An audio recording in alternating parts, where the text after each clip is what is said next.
When you're on the last leg of your journey from life to death, what are some of the sounds you think you'll hear? Well, if you're being visited by a group called the Threshold Singers, here's a little preview.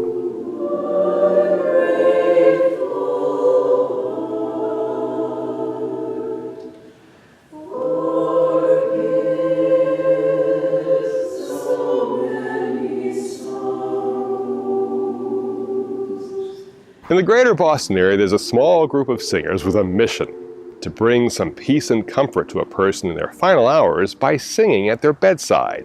This particular group got its start at Indian Hill Music, and they're known as the Threshold Singers. The nonprofit's executive director, Susan Randazzo, explains.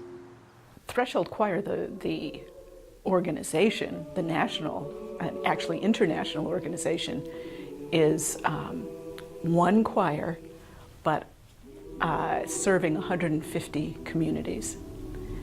So there are choirs like ours here at Indian Hill Music all over this country and in Australia and in the UK and in Cambodia.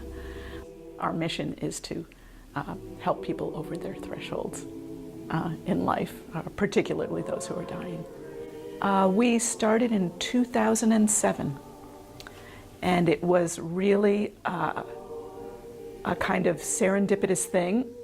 One of our actual current members and the founding director, who was at that time was a faculty member here, was herself a breast cancer survivor.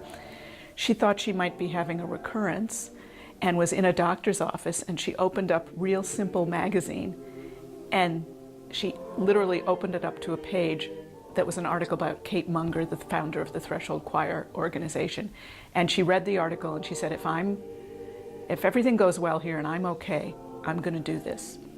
And so she and our then director of education came to me and said, we want to do this. And of course, part of the mission of Indian Hill Music is to give music generously when there is need. So it was, of course, an easy yes. It was immediate. That yes, this is what we should do. And we got started in the fall of 2007. Charlotte Russell is the choral director for the group. She helps teach the singers, rehearse them, and even offer professional voice training when needed. One of my jobs here at Indian Hill as the director of our local Threshold Singers group is to train people. Again, we have some people in our group who are professionals, and we have some who never sang with another choir before, and everything in between, community choral singers and church choir singers. But I try to teach them the skills to blend their voices, to sing high and softly, which is a challenge even for some professional singers, and to make their voices comforting and blend with each other. Kate Munger once said that this work is about contrasts, confidence versus humility, and serving versus being served.